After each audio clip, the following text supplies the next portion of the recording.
Bonjour à toutes et à tous, ravi de vous retrouver pour ce nouveau Buzz TV de TV Magazine diffusé sur la chaîne Figaro TV Île-de-France, sur Figaro Live et bien entendu sur Figaro Radio. Bonjour Sarah. Bonjour Nicolas. Aujourd'hui, nous accueillons sur ce plateau un nutritionniste bien connu des plateaux de télévision qui, dans son dernier livre, prend la place de la célèbre application Yuka, un guide d'achat à consulter de toute urgence. Et ça tombe bien puisque son médecin prescripteur est avec nous. Bonjour Jean-Michel Cohen. Bonjour. Merci d'être avec nous, ravi de vous accueillir. Ce guide d'achat pour bien manger, c'est le nom de votre ouvrage qui sort aux éditions First, qui est là et qu'on va voir à l'écran dans un instant, dans lequel vous répertoriez plusieurs centaines de produits de grande surface, supermarché, hypermarché, 700 pour être précis. Alors, il y a tout, céréales, yaourts, biscuits apéritifs, pâtes, tout y passe. Ce que vous conseillez, ce que vous déconseillez. Alors avant qu'on rentre dans le vif du sujet et qu'on en parle, je voulais savoir si vous n'aviez aucun lien avec les groupes industriels, et c'est important de le dire, Nestlé, Bjorg, Picard, Barilla, etc., pour privilégier certains produits. Levez la main droite et dites « je le jure », Jean-Michel. Je jure que j'ai aucun lien avec l'industrie agroalimentaire. En tout cas, je ne pourrais pas le faire, sinon je perdrais toute légitimité à parler et à autoriser ou à dire qu'un produit est bon ou qu'un produit est moins bon. Voilà, donc non, je n'ai pas de lien. C'est une façon de... On se pose sur la question, c'est non, pour ça, vous avez raison de la poser. C'est une question qui s'était posée les premiers guides des aliments datent de 2006. Ouais. Et c'est une question qui s'est posée assez rapidement en 2008, quand certains industriels sont venus me dire qu'au fond, ils aimeraient bien que je leur donne des conseils. Et j'ai rapidement compris qu'en fait, je n'étais pas là pour donner des conseils, j'étais là pour faire la caution. Et donc, je les remercie parce que c'était une proposition tout à fait gentille, mais je perdais ma légitimité. Donc, j'ai fait ce choix-là, j'aurais pu faire l'autre. Beaucoup de mes confrères, certains de mes confrères en tout cas, ont fait l'autre choix, mais ils ne peuvent plus parler comme moi. Alors, est-ce que les médecins nutritionnistes, c'est un peu comme les cordonniers, parfois les plus mal chaussés ? C'est-à-dire, est-ce que ça vous arrive de faire des régimes vous-même, d'être un peu en surpoids, Jean-Michel, ou jamais ? Ma vie entière, j'ai fait un régime. J'ai été condamné, j'ai été défini pour être gros, voire obèse. Et il a fallu que je combatte ça. Et donc, je suis séquentiellement au régime. Voilà, c'est ma vie. C'est comme ça, mais je l'admets. Et vous vous accordez des écarts, par exemple, je ne sais pas, des Pim's ou des Fingers, c'est des produits que vous les déconseillez fortement dans votre Non, vie. Ça non. Mes écarts, ça sera plutôt des repas un peu excellents, des fruits de mer où je me lâcherai sur la mayonnaise, faite maison. Du bon vin. Voilà, avec quelques bons vins, ou aller avec des amis. Voilà. Mais bien sûr que j'en fais beaucoup des écarts. Heureusement que je ne me laisse pas aller, sinon, bouf. Je sens que cet entretien va être passionnant. On va parler évidemment nutrition, aliments dans un instant, vous l'avez compris, avec Jean-Michel Cohen. Ce sera sur Figaro Live, juste après les news médias de Sarah Lecoeuvre.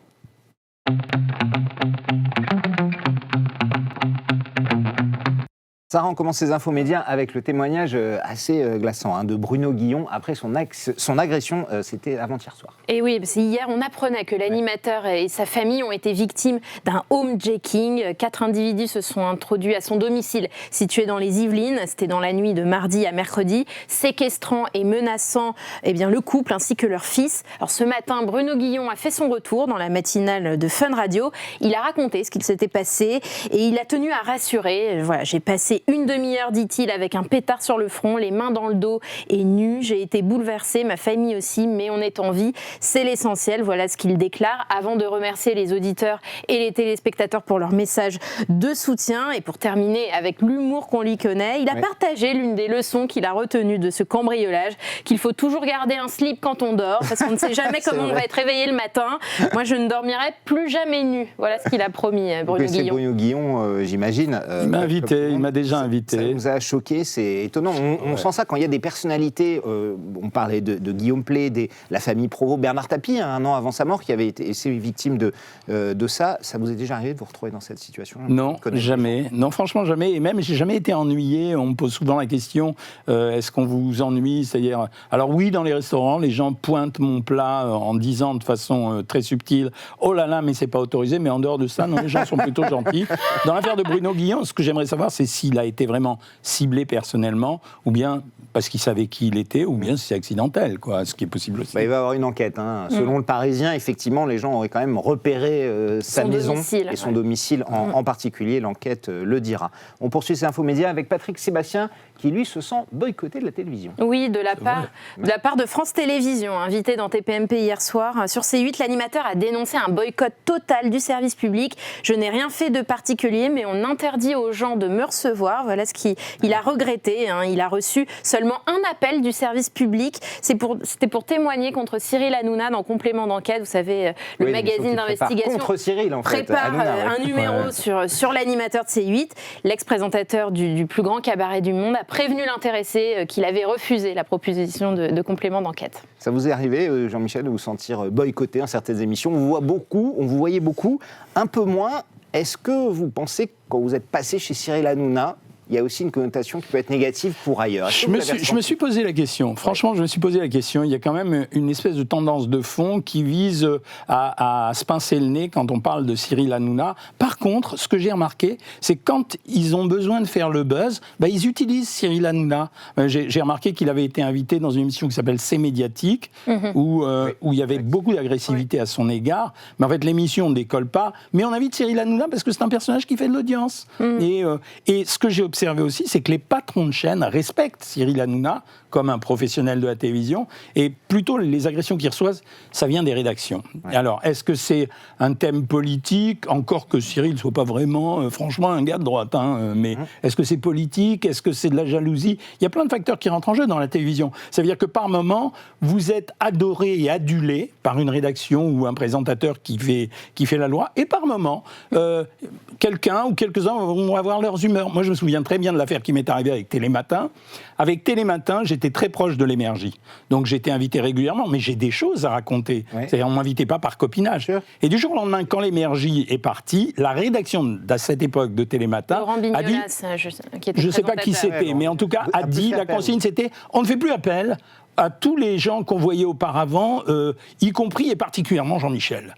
Ah ouais, il y avait une consigne, quoi. Il y avait une consigne, ce qui est assez surprenant, parce que quand on vous invite, moi je suis un spécialiste de mon sujet, vous venez vous amener de l'info, alors pour eux c'est de l'audience, mais pour moi j'amène une info, donc il n'y avait pas de raison de faire ça. Ouais. Et c'est comme ça qu'après les choix se font beaucoup... Et c'est à vous, parce que moi j'avais l'habitude de vous voir dans cet à vous, et je vous vois plus depuis 5-6 ans. Elle a pris la mouche, en fait, elle a pris la mouche. Anne-Elisabeth Lemoine ? Oui, elle a pris la mouche, alors qu'en fait, si vous voulez, moi, j'ai plutôt dit des trucs gentils sur elle. J'ai dit que la rumeur circulait sur elle, disant qu'elle n'était plus ce qu'elle était auparavant, et tout de suite après, j'ai corrigé en disant, mais moi, je la connais. Qu'elle avait pris le melon, c'est ce que vous avez dit. Moi, je ne l'ai pas dit. On m'a demandé si c'était une rumeur. Et effectivement, questionné dans la télé, tout le monde va vous dire ça. Je ne sais pas si c'est vrai ou non. Et j'ai répliqué que comme j'y avais pas été depuis 2 ans, il y avait eu le Covid, il n'y avait pas de mauvaise intention de ma part.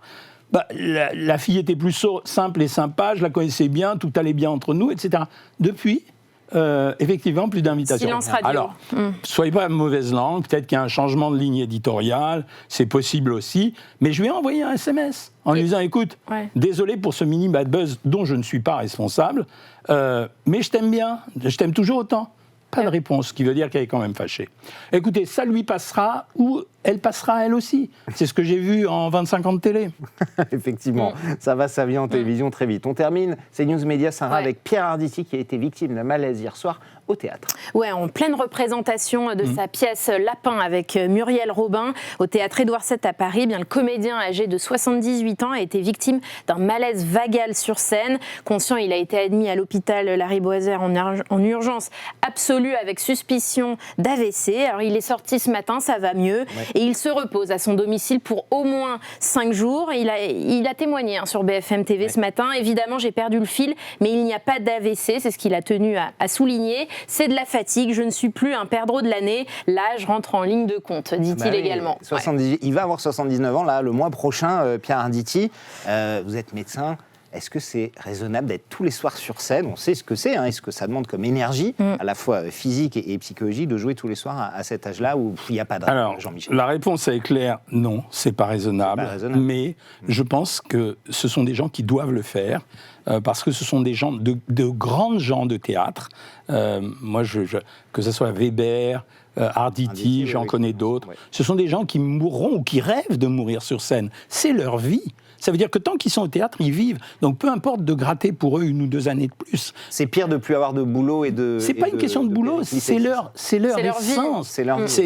J'ai bien connu Weber, et quand Weber veut s'exprimer au théâtre, je veux dire, on sent, quand il vous en parle, on sent cette passion dévorante. Donc moi, je suis pour ça. Moi, je crèverais en travaillant et en faisant de la nutrition. Et parce que je sais pas, j'ai envie de ça. Je veux pas mourir vieux. Vous comprenez ce que je veux dire? C'est joliment dit, Jacques Weber, qui est à Marigny avec Admirad, dans Ruy Blas aussi en ce moment. C'est tout, Sarah, pour les news médias? C'est terminé, les news médias aujourd'hui. On passe au grand entretien du Buzz TV. Nous sommes avec Jean-Michel Cohen.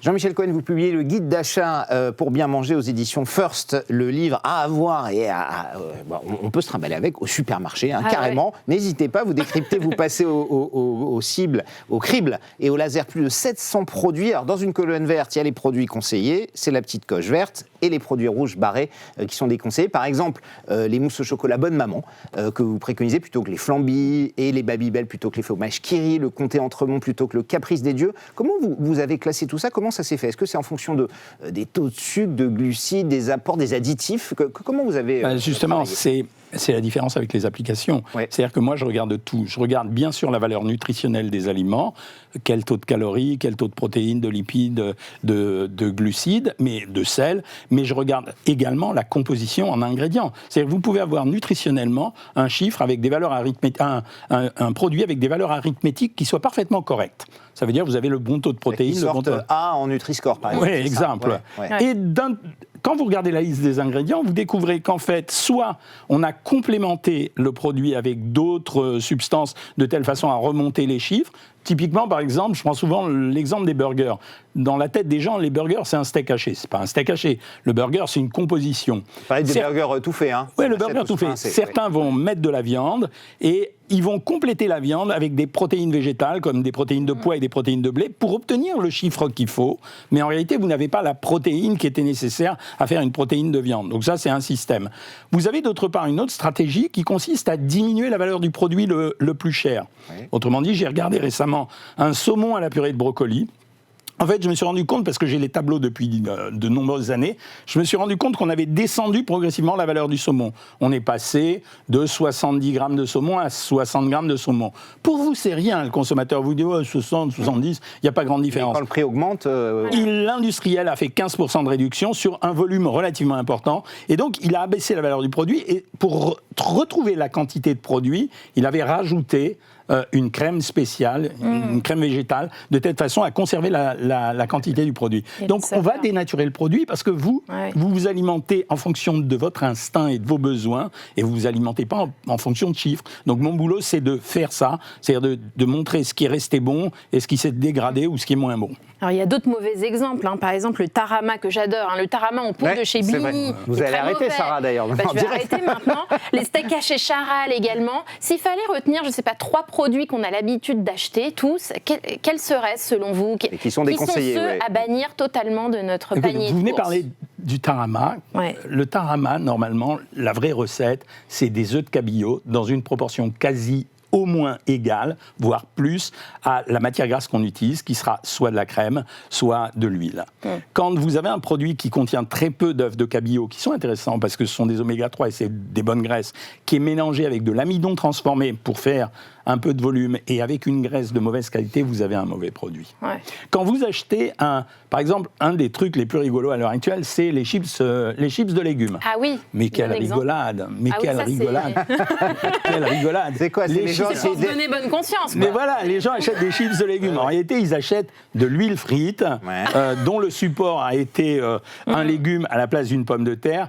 Le seul avantage, c'est un taux de fibre qui est supérieur, c'est vrai, qui est entre 8 et 12 grammes de fibres pour 100 grammes.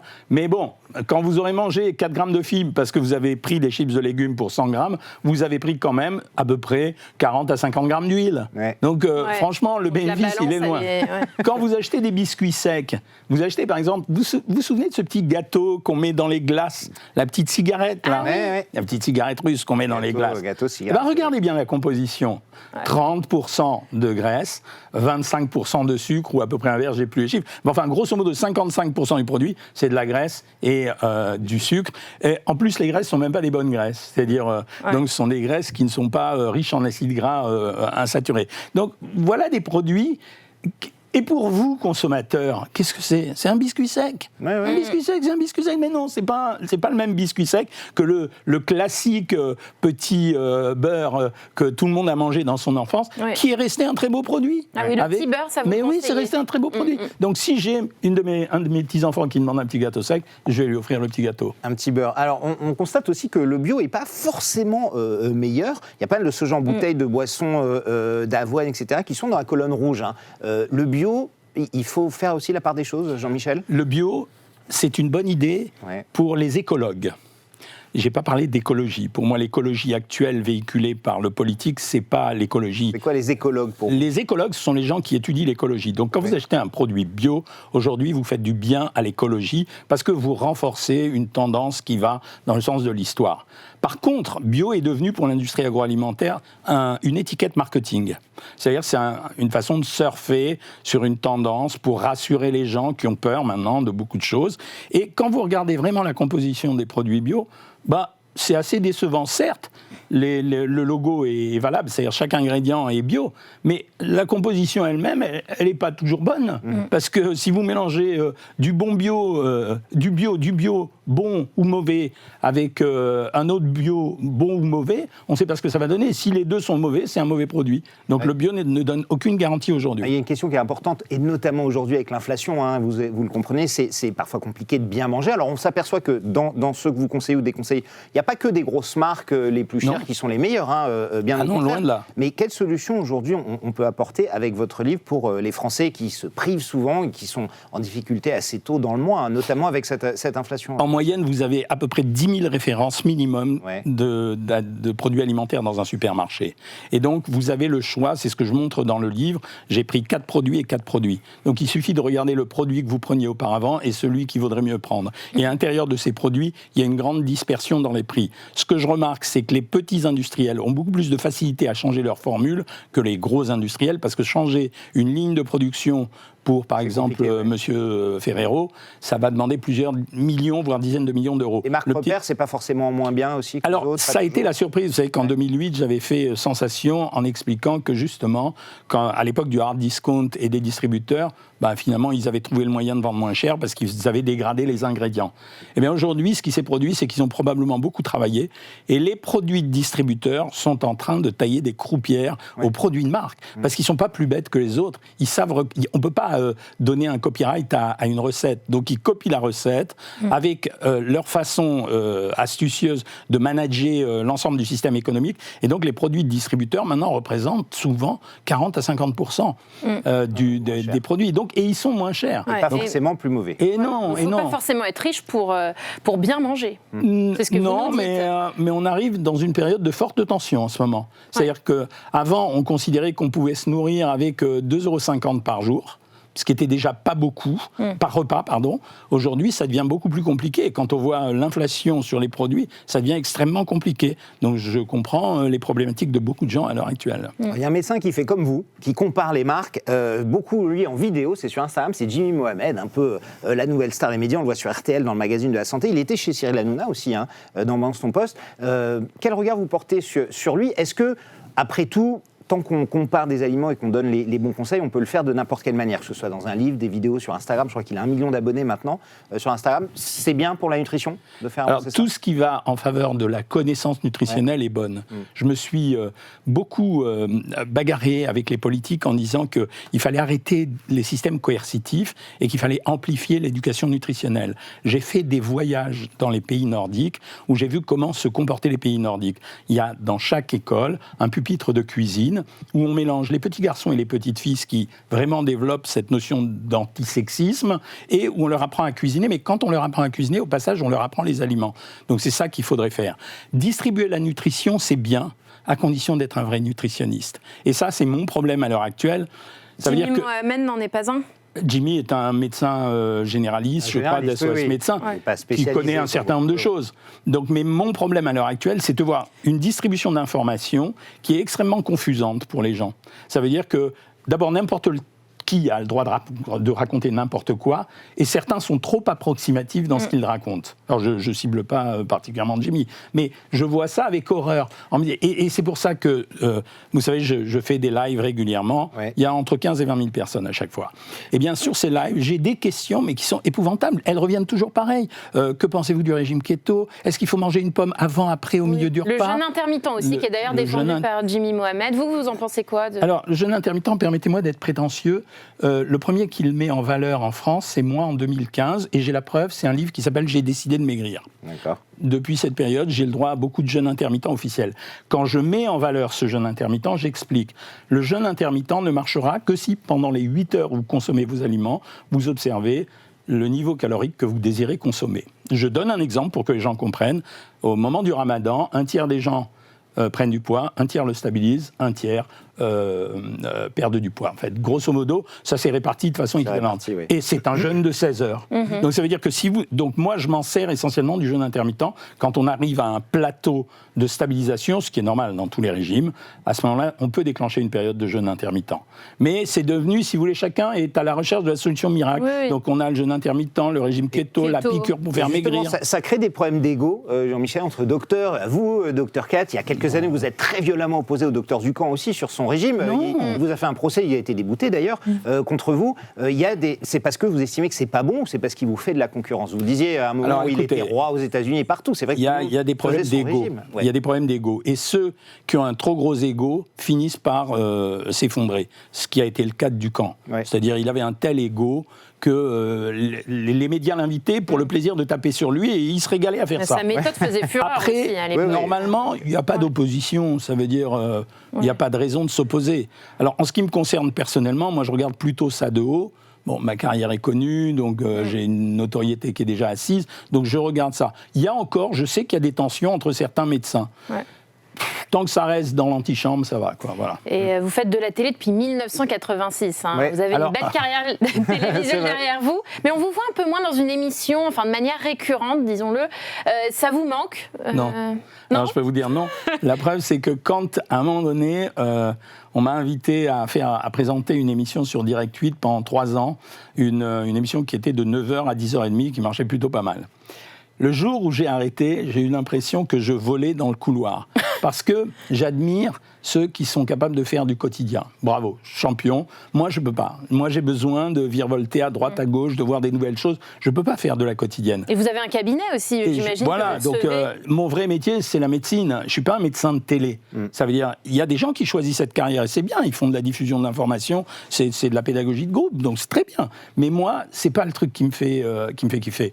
Par contre, je suis invité partout et si j'ai envie de passer, je téléphone et je passe. Voilà, c'est l'avantage de l'ancienneté. Il y en a une autre qui est à la télévision et bien connue, qui était notre invitée hier, c'est Élise Lucet, la présentatrice de Cache Investigation.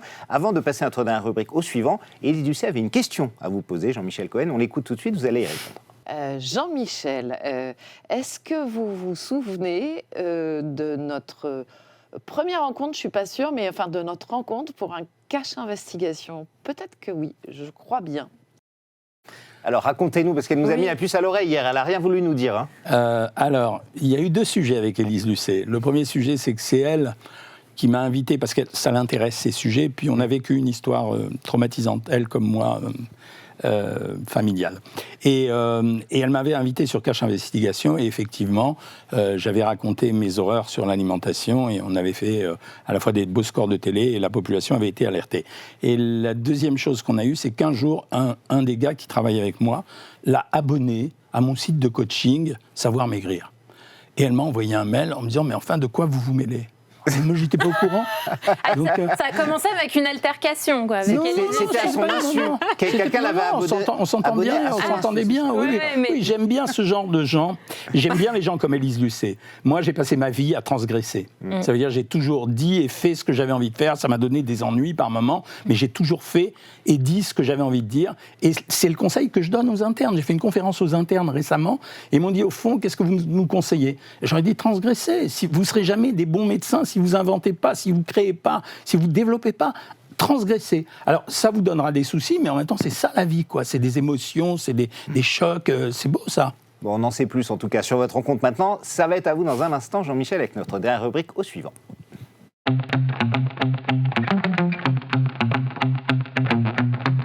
Ce vendredi 29 septembre, nous recevrons l'animatrice Mireille Dumas, une animatrice mythique, s'il en est, de la télévision française, qui produit des documentaires sur France 3, la star des testimoniages. J'imagine que vous la connaissez, que vous l'avez regardée dans les années 80-90, comme tout le monde. Quel souvenir elle vous inspire? Et surtout, est-ce que vous avez une question à lui poser, Jean-Michel? Alors, quel souvenir elle m'inspire? C'est quand on tournait une émission d'1h30, il fallait faire 6 heures de plateau.